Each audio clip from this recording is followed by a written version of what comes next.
ಬಂಧುಗಳೇ, ಗೌರವಾನ್ವಿತ ಮುಖ್ಯಮಂತ್ರಿಗಳಂತ ಸಿದ್ದರಾಮಯ್ಯ ಸಾಹೇಬ್ರೆ, ನಮ್ಮ ಪಕ್ಷದ ಕಾರ್ಯಾಧ್ಯಕ್ಷರಾಗಿದ್ದಂತ ಸತೀಶ್ ಅವರು, ಕಾರ್ಯಾಧ್ಯಕ್ಷ ಅಂತ ವಿನಯ್ ಕುಲಕರ್ಣಿ ಅವರಿದ್ದಾರೆ, ಮತ್ತೆಲ್ಲ ನಮ್ಮ ಶಾಸಕರೆಲ್ಲ ಕೂಡ ಸ್ಟೇಜ್ ಮೇಲಿದ್ದಾರೆ.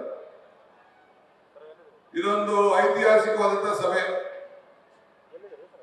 ನಮ್ಮ ಶಾಸಕರಾದಂತ ವೈದ್ಯರವರಿಗೆ ತಾವು ಅತಿ ಹೆಚ್ಚು ಮತದಿಂದ ಆಯ್ಕೆ ಮಾಡಿ ಆಶೀರ್ವಾದ ಮಾಡೋದಕ್ಕೆ ಕಾಂಗ್ರೆಸ್ ಪಕ್ಷದ ಅಧ್ಯಕ್ಷನಾಗಿ ನಿಮ್ಮೆಲ್ಲರೂ ಕೂಡ 1 ಕೋಟಿ ನಮಸ್ಕಾರಗಳು, ಅಭಿನಂದನೆ ಮಾಡಲಿಕ್ಕೆ ನಾನು ಬಯಸ್ತಾ ಇದ್ದೇನೆ. ಒಳ್ಳೆ ಸಕ್ರಿಯ ಕಾರ್ಯಕರ್ತರನ್ನ ವಿಧಾನಸೌಧಕ್ಕೆ ಕಳಿಸಿದ್ದೀರಿ. ನಿಮ್ಮ ಜಿಲ್ಲೆಯಲ್ಲೂ ಕೂಡ ಇಲ್ಲಿ ಬೈಲಂಗಲ್ಲು, ರಾಮದುರ್ಗ, ಸೌದತ್ತಿ 3 ಕಡೆನೂ ಸೇರಿದೆಯಂತೆ. ಕ್ಷಮಿಸಬೇಕು. ಸೊ 3 ಜನನು ಕೂಡ ಇಲ್ಲಿ ಆಯ್ಕೆ ಮಾಡಿ ವಿಧಾನಸೌಧಕ್ಕೆ ಕಳಿಸಿದ್ದೀರಿ. ಈ ಜಿಲ್ಲೆಯಲ್ಲಿ ಅತಿ ಹೆಚ್ಚು ಜನರನ್ನ ವಿಧಾನಸೌಧಕ್ಕೆ ಕಳಿಸಿ ನಮ್ದೊಂದು 136 ಇರುವಂತಹ ಸರ್ಕಾರವನ್ನು ರಚನೆ ಮಾಡಿ ನಮ್ಗೆ ಒಂದು ದೊಡ್ಡ ಶಕ್ತಿಯನ್ನ ತುಂಬಿ ನೋಡಿ. ಅಲ್ಲಿ ಲೈವ್ ಆಗ್ತಾ ಇರ್ತದೆ, ನಿಮ್ಮ ಮಕ್ಕ ನೋಡಕ್ಕೆ ಕೂತ್ಕೊಳ್ಳಿ. ಬಂಧುಗಳೇ, ಈಗಾಗಲೇ ನಮ್ಮ ಮಂತ್ರಿಗಳಂತ ಲಕ್ಷ್ಮೀ ಹೆಬ್ಬಾಳ್ಕರ್ ಅವರು ಹೊರಗಡೆಯವರು ಬೇಕಾ ಒಳಗಡೆಯವರು ಬೇಕಾ ಅಂತ ಕೇಳ್ತಾ ಇದ್ದಾರೆ. ಅವರು ಮಗ ಬೇಕಾ ಬೀಗರು ಬೇಕಾ ಅಂತ ಕೇಳ್ತಾ ಇದ್ದಾರೆ. ಆಯ್ಕೆ ನಿಮ್ಮದು, ತೀರ್ಮಾನ ನಿಮ್ಮದು, ನಿಮ್ಮ ಹಸ್ತದಲ್ಲಿ ನಿಮ್ಮ ಜವಾಬ್ದಾರಿ ಇವತ್ತು ಇದೆ. ಒಂದು ಮಾತು ಹೇಳಿದ್ರು, ಅವರ ಸಾಧನೆ ಏನು ಅಂತ ಅನೇಕ ಸಾಧನೆಗಳನ್ನ ಹೇಳ್ತಾ ಇದ್ದಾರೆ. ನಾನು ನಿಮ್ಗೆ ಹೇಳ್ತಾ ಇದ್ದೀನಿ, ಕಳೆದ 3 ವರ್ಷ ನಾವೆಲ್ಲ ಕೊರೋನಲ್ಲಿ ನಾವು ತತ್ತರಿಸ್ತಾ ಇದ್ದೋ ಬಿಡಿ. ಅವರು ನಮ್ಗೆ ಏನ್ ಕೊಟ್ರು ಏನ್ ಬಿಟ್ರು ಬೇರೆ ವಿಚಾರ. ಮಾದಾಯಿ ವಿಚಾರದಲ್ಲಿ ನಮ್ಗೆ ಅನುಮತಿ ಕೊಡಕ್ಕಾಗ್ಲಿಲ್ಲ. ಬಡತನಕ್ಕೆ ನಮ್ಮ ಸಮಸ್ಯೆಗಳನ್ನ ನಿವಾರಣೆ ಮಾಡಕ್ಕಾಗ್ಲಿಲ್ಲ. ರೈತರುಗಳ ಆದಾಯ ದುಪ್ಪಟ್ಟು ಮಾಡಕ್ಕಾಗ್ಲಿಲ್ಲ. ನಮ್ಮ PM ಅಶೋಕ್ ಹೇಳಿದಂಗೆ ನಿಮ್ಮ ಅಕೌಂಟ್ಗೆ ಯಾರಿಗೂ 15 ಲಕ್ಷ ರೂಪಾಯಿ ಬರಲಿಲ್ಲ. ಯಾವುದು ಉದ್ಯೋಗ ಕೂಡ ನಿಮಗೆ ಬರಲಿಲ್ಲ, ಅದು ಬೇರೆ ವಿಚಾರ. ಆದ್ರೆ ಒಂದು ಮಾತ್ರ ನೀವು ನೆನಪಿಟ್ಕೊಳ್ಳೇಬೇಕು, ಜಗದೀಶ್ ಶೆಟ್ಟರ್ ಅವರ ಸಾಧನೆ ಒಂದು ಕಾಂಗ್ರೆಸ್ ಪಕ್ಷಕ್ಕೆ ಬಂದು 3 ತಿಂಗಳಲ್ಲೇ ಟಿಕೆಟ್ ತಗೊಂಡು MLC ಆಗಿ ಸೋತು MLC ಆಗಿ ವಾಪಸ್ ಬಿಜೆಪಿ ಹೋಗಿದ್ದು ಒಂದು.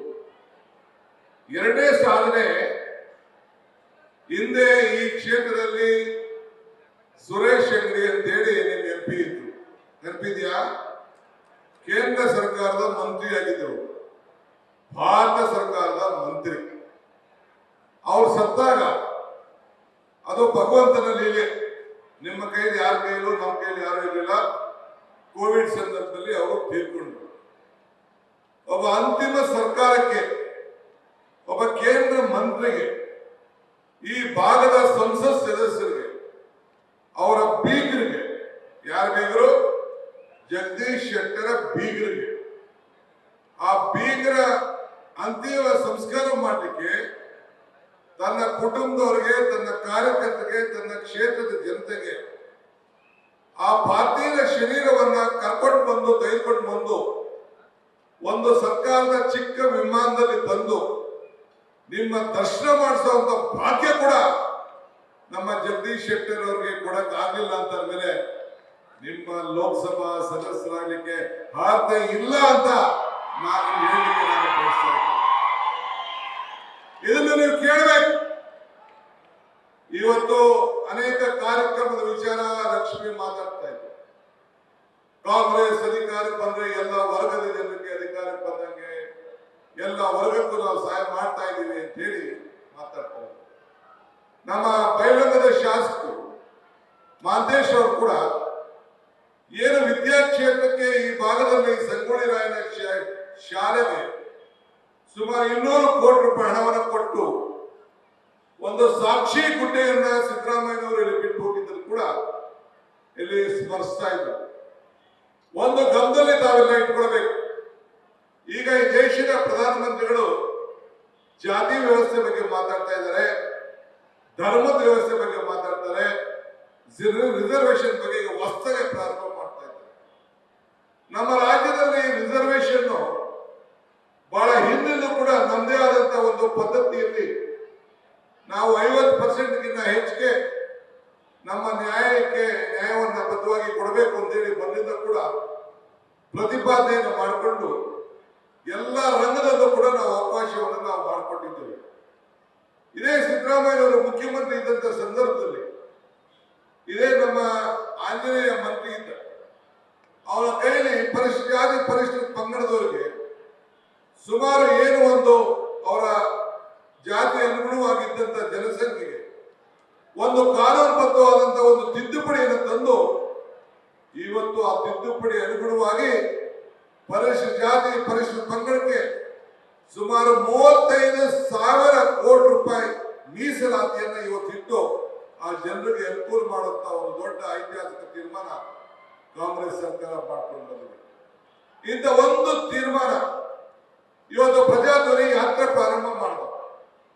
ನಿಮ್ಮೆಲ್ಲ ನಮ್ಗೆ ನಂಬಿಕೆ, ಬೆಳಗಾವಿ ಮಹಾಜನತೆ ನಂಬಿಕೆ, ಮಹಾತ್ಮ ಗಾಂಧೀಜಿಯವರು ಕಾಂಗ್ರೆಸ್ ನಾಯಕತ್ವ ವಹಿಸಿದ ಜಾಗದಲ್ಲಿ ಬಂದು ಆ ಗಾಂಧಿ ಬಾವಿಯಲ್ಲಿ ನೀರು ತೆಗೆದು ನಾನು ಸಿದ್ದರಾಮಯ್ಯನವರು, ಸತೀಶ್ ಅವರು, ಅಶೋಕ್ ಅವರು, ಎಲ್ಲ ಲಕ್ಷ್ಮಿಯವರು, ನಮ್ಮ ಸೇಠ್ ಅವರು, ನಮ್ಮ ನವಗಟ್ಟಿಯವರು, ಎಲ್ಲ ಶಾಸಕರು ಇಲ್ಲಿ ಯಾರ್ಯಾರು ಸ್ಟೇಜ್ ಮೇಲೆ ಇದ್ದಾರೆ ಅವರೆಲ್ಲ ಬಾವಿಯಲ್ಲಿ ನೀರನ್ನು ತೆಗೆದು ನೀರನ್ನು ಚೆಲ್ಲಿ ಅಲ್ಲಿಂದ ಈ ಪ್ರಜಾಧ್ವನಿ ಯಾತ್ರೆಯನ್ನು ಪ್ರಾರಂಭ ಮಾಡಿ ನಿಮ್ಮ ಜಿಲ್ಲೆಗೆ ಹೋಗಿ ನಿಮ್ಮ ಜಿಲ್ಲೆಯಲ್ಲಿ ಹೆಜ್ಜೆಯನ್ನು ಹಾಕಿ ಆವತ್ತಿನ ಕಾಲದಲ್ಲಿ ಈ ಗೃಹ ಜ್ಯೋತಿಯನ್ನು ಪ್ರಾರಂಭ ಮಾಡಿದ್ರು. ಆ ಗೃಹ ಜ್ಯೋತಿಗೆ ನಿಮ್ಮ ಎಲ್ಲ ಕುಟುಂಬದವ್ರಿಗೂ ಕೂಡ 200 ಯೂನಿಟ್ ಉಚಿತವಾಗಿ ವಿದ್ಯುತ್ ಶಕ್ತಿಯನ್ನು ಕೊಡಬೇಕು ಅಂತ ತೀರ್ಮಾನ ಮಾಡಿದ್ರು. ಆ 200 ಯೂನಿಟ್ ವಿದ್ಯುತ್ ಶಕ್ತಿ ನಿಮ್ಮ ಮನೆ ಬಾಗಿಲಿಗೆ ಬಂದು ನಿಮ್ಗೆಲ್ಲ ಝೀರೋ ಬಿಲ್ ತಲುಪ್ತಾ ಇದೆಯೋ ಇಲ್ಲೋ ಆ ಪ್ರಶ್ನೆ ಇದೆ. ಈ ಸಂದರ್ಭದಲ್ಲಿ ನಾನು ಕೇಳಲಿಕ್ಕೆ ನಾನು ಬಯಸ್ತಾ ಇದ್ದೇನೆ, ಯಾರ್ಯಾರಿಗೆ ಝೀರೋ ಬಿಲ್ ಬರ್ತಾ ಇದೆ, ಗಂಡಸಿರ್ಬೋದು ಹೆಂಗಸಿರ್ಬೋದು, 0 ಬಿಲ್ ಬರ್ತಾ ಇದೆ, ಯಾರ್ಯಾರಿಗೆ ಕರೆಂಟ್ ಫ್ರೀ ಆಗಿರ್ತಾ ಇದೆ ಅವರೆಲ್ಲ ಕೈ ಎತ್ತಿ ನೋಡೋಣ. ನಾನು ಯಾಕೆ ಕೇಳ್ತಾ ಇದ್ದೀನಿ ಅಂದ್ರೆ, ಲಕ್ಷ್ಮಿಯವರು ನಿಮ್ಗೆ ಕೇಳಿದ್ರು ಹೆಣ್ಮಕ್ಳಿಗೆ, ತಾಯಂದಿರ ನಿಮ್ಗೆ ಗೃಹಲಕ್ಷ್ಮಿ ಬರ್ತಾ ಇದೆಯಾ ಇಲ್ಲ ಅಂತ. ನೋಡಿ ಎಷ್ಟು ಸ್ವಾರ್ಥಿಗಳು ನೀವೆಲ್ಲ ಗಂಡಸರು. ನಾವು ಏನೋ ಹೆಣ್ಣುಮಕ್ಕಳು, ಹೆಣ್ಣು ಕುಟುಂಬದ ಕಣ್ಣು ಅಂತೇಳಿ ಹೆಣ್ಣನ್ನೇ ನಂಬಬೇಕು ನಾವು ಅಂತೇಳಿ ಹೆಣ್ಮಕ್ಳಿಗೆ ಕೊಟ್ಟು ನಿಮ್ ಹೆಂಗಸಗಳಿಗೆ ದುಡ್ಡು ಬರ್ತಾ ಇದೆ, ನಿಮ್ಮ ಅಕ್ಕಂದಿರು ಬರ್ತಾ ಇದೆ, ನಿಮ್ ತಾಯಿಂದಿರು ಬರ್ತಾ ಇದೆ, ನೀವ್ ಯಾರು ಕೈ ಎತ್ತಾ ಇಲ್ಲ. ಈ ಕರೆಕ್ಟ್ ಆಗಿ ಹೇಳಿ, ನಿಮ್ಗೆ, ನಿಮ್ ಕುಟುಂಬಕ್ಕೆ, ನಿಮ್ ಮಕ್ಳಿಗೆ ಅಕೌಂಟ್ಗೆ, ಹೆಣ್ಣು ಮಕ್ಳಿಗೆ ಯಾರ್ಯಾರಿಗೆ 200 ರೂಪಾಯಿ ಬರ್ತಾ ಇದೆಯಾ, 2,000 ಬರ್ತಾ ಇದೆಯಾ ಇಲ್ಲ, ಎಲ್ಲ ಉದ್ದೇಶದಲ್ಲಿ ಕೈ ಎತ್ತಬೇಕು. ತಲುಪ್ತಾ ಇದೆ ಅಂತ ಆಯ್ತು. ನಮ್ಮ 5 ಗ್ಯಾರಂಟಿ ನಿಮ್ಗೆ ಮುಟ್ತಾ ಇದೆ. ಅದೇ ಇನ್ನೊಂದು ಬೆಳಗಾಮಲ್ಲಿ ಯುವ ಜ್ಯೋತಿಯನ್ನ, ಯುವ ನಿಧಿ ರಾಹುಲ್ ಗಾಂಧಿ ಅವರು ಬಂದು ಪ್ರಾರಂಭ ಮಾಡಿದ್ರು. ಯುವಕರಿಗೆ ಯಾರ್ಯಾರು ಉದ್ಯೋಗ ಇಲ್ಲ ಅಂತ ಹೇಳಿ.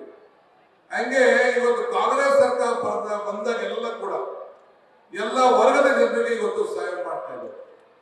ಇವತ್ತು ರಾಹುಲ್ ಗಾಂಧಿ ಅವರು ನಮ್ಮ ನಾಯಕರು, ಮಲ್ಲಿಕಾರ್ಜುನ್ ಖರ್ಗೆ ಅವರು ನಮ್ಮ ACC ಅಧ್ಯಕ್ಷರು, ಅವರು ಕೂಡ ನಾಯಕರು. ಅವರು ಈಗ ಇನ್ನೊಂದು ಗ್ಯಾರಂಟಿಯನ್ನ, 5 ಗ್ಯಾರಂಟಿಯನ್ನು ಕೊಟ್ಟು 25 ಗ್ಯಾರಂಟಿ ಕೊಟ್ಟಿದ್ದಾರೆ, 5 ಭರವಸೆಯನ್ನು ಕೊಟ್ಟಿದ್ದಾರೆ. ಒಂದು, ನಮ್ಮ ಎಲ್ಲ ಯುವಕರಿಗೆ ಉದ್ಯೋಗವನ್ನು ಕೊಡಬೇಕು. ವರ್ಷಕ್ಕೆ 1 ಲಕ್ಷ, ನಾವು ವರ್ಷಕ್ಕೆ 36,000 ಕೊಡಬೇಕು ಅಂತ ತೀರ್ಮಾನ ಮಾಡಿದ್ದೇವೆ.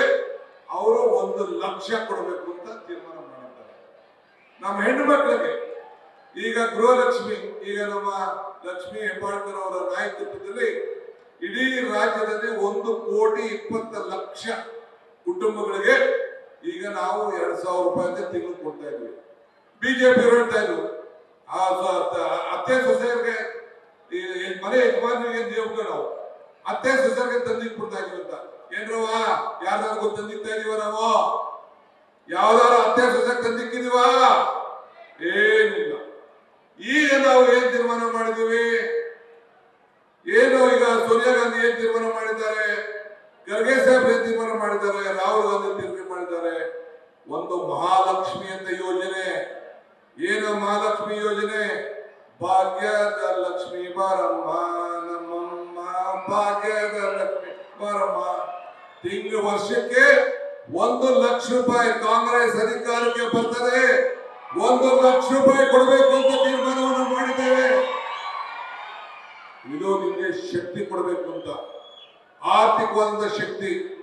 ಆರೋಗ್ಯ ವಿಚಾರದಲ್ಲಿ ನೋಡಿ, ಎಲ್ಲರಿಗೂ ಕೂಡ ನಿಮ್ಮ ಮನೆಗೆ ಗ್ಯಾರಂಟಿ ಕಾರ್ಡು ರಾಹುಲ್ ಗಾಂಧಿ ಮಲ್ಲಿಕಾರ್ಜುನ್ ಖರ್ಗೆ ಅವರು ಚೆಕ್ನ ಸೈನ್ ಹಾಕಿ ನಿಮ್ಮ ಮನೆ ಬಾಗಿಲು ಕಳಿಸ್ತಾ ಇದ್ದಾರೆ. ಹಿಂದೆ ನಾನು ಸಿದ್ದರಾಮಯ್ಯನವರು ಇಬ್ರು ಸೈನ್ ಹಾಕಿ ನಿಮ್ಮ ಮನೆ ಬಾಗಿಲು ಕಳಿಸಿದ್ದು.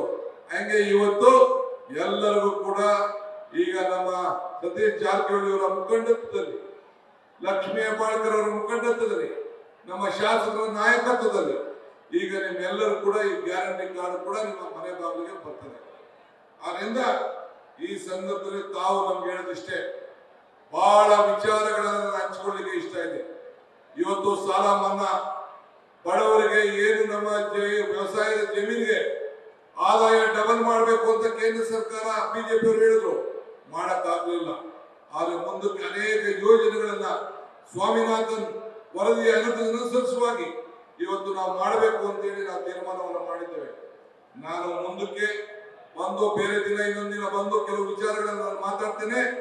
ಸಿದ್ದರಾಮಯ್ಯನವರು ಮಾತಾಡಬೇಕಾಗಿದೆ. ನಾನು ನಿಮ್ಗೆ ಕೇಳಿದ ಇಷ್ಟೇ, ಒಬ್ಬ ಯುವಕ, ವಿದ್ಯಾವಂತ, ಪ್ರಜ್ಞಾವಂತ, ನಿಮ್ಮೂರವನು, ನಿಮ್ ಮಗ, ನಿಮ್ ಬೀಗ ಅಲ್ಲ. ನಿಮ್ಮ ಮಗ ಬೇಕು, ಬೀಗ ಬೇಕು. ಬೀಗ ಬರೋರು ಹೋಗೋರು, ಮಗ ನಿಮ್ಮಲ್ಲಿ ಉಳಿಯೋರು. ಅವರ ಹಸ್ತದ ಗುರ್ತಿಗೆ ಅವ್ರ ಹೆಸರು ಹೇಳಕ್ಕಾಗಲ್ಲ, ಯಾಕೆಂದ್ರೆ ಇದೆಲ್ಲ ಬೋರ್ಡ್ ಹಾಕೋದೆಲ್ಲ ಅವ್ರ ಹೆಸರು ಅಕೌಂಟ್ ಬರ್ಕೊಡ್ತಾರೆ. ಮೊದಲೇ ಗೊತ್ತಲ್ಲ, ಬಿಜೆಪಿ ಅವರು ನಮ್ಮ ಮೇಲೆ ಕೆಂಡ ಕಾಡ್ತಾ ಇದ್ದಾರೆ, ಏನಾದ್ರು ತೊಂದರೆ ಮಾಡಬೇಕು ಅಂತ ಹೇಳಿ. ತಾವೆಲ್ಲ ನಮ್ಮ ಹಸ್ತದ ಗುರುತು, ಈ ಹಸ್ತ ನಾ ಇದೇ ಎಲೆಕ್ಷನ್ ಟೈಮ್ ಅಲ್ಲಿ ಬಂದು ಹೇಳಿದ್ದೆ, ತೆನೆ ಇದು ಕಮಲ ಕೆರೆಯಲ್ಲಿದ್ದರೆ ಚಂದ, ತೆನೆ ಹೊಲದಲ್ಲಿದ್ದರೆ ಚಂದ. ಈ ದಾನ ಧರ್ಮ ಮಾಡುವ ಕೈ ಅಧಿಕಾರದಲ್ಲಿ ಮಾತ್ರ ಚಂದ ಅಂತ ಹೇಳಿದೆ. ಹಾಗೆ ಅಧಿಕಾರ ಬಂದಕ್ಕೆ ಈ 5 ಗ್ಯಾರಂಟಿ, 5 ಬೆರಳು ಸೇರಿ ಕೈ ಮುಷ್ಟಿ ಗಟ್ಟಿ ಆಯ್ತು. 5 ಗ್ಯಾರಂಟಿ ಸೇರಿ ಈ ಕೈ ಗಟ್ಟಿ ಆಯ್ತು. ಈ ಕೈ ಗಟ್ಟಿ ಆದ್ಕೆ, ಗ್ಯಾರಂಟಿ ಗಟ್ಟಿ ಆದ್ಕೆ ನಮ್ಮ ಕುಮಾರಣ್ಣ ಏನ್ ಹೇಳ್ದ, ನನ್ನ ತಾಯಿ ನೀರೆಲ್ಲ ದಾರಿ ತಪ್ಪಿದವ್ರೆ ಅಂತ. ಅವ್ವ, ಯಾರು ಮಕ್ಕಳು ದಾರಿ ತಪ್ಪದ್ರೇನವ? ಯಾರು ಇಲ್ಲ. ಅದಕ್ಕೆ ಉತ್ತರ ಯಾರು ಕೊಡ್ಬೇಕು? ನೀವೇ ಕೊಡ್ಬೇಕು. 7ನೇ ತಾರೀಕು ನಡೆಯುವಂತ ಮಹಾಚುನಾವಣೆಯಲ್ಲಿ ತಾವೆಲ್ಲ ಹಸ್ತಕ್ಕೆ ತಾವು ಮತವನ್ನ ಕೊಟ್ಟು ತಾವೆಲ್ಲ ಆಶೀರ್ವಾದ ಮಾಡಬೇಕು. ನಮ್ಮ ತಾಯಿ ಎಲ್ಲಮ್ಮ ದೇವಿಗೆ ಎಲ್ಲ ಫ್ರೀಯಾಗಿ ಬಸ್ ಹೋಗ್ತಾ ಇದ್ದಾರೆ, ಎಲ್ಲ ಜನ ಬರ್ತಾ ಇದ್ದಾರೆ. ಬೆಂಗಳೂರು ಫ್ರೀಯಾಗಿ ಬರ್ತಾ ಇದ್ದೀರಿ. ಯಾರ ಸರ್ಕಾರ ಕೊಟ್ಟಿದ್ದು? ಈ 5 ಗ್ಯಾರಂಟಿ ಕಾಂಗ್ರೆಸ್ ಸರ್ಕಾರ ಕೊಟ್ಟಿದ್ದು.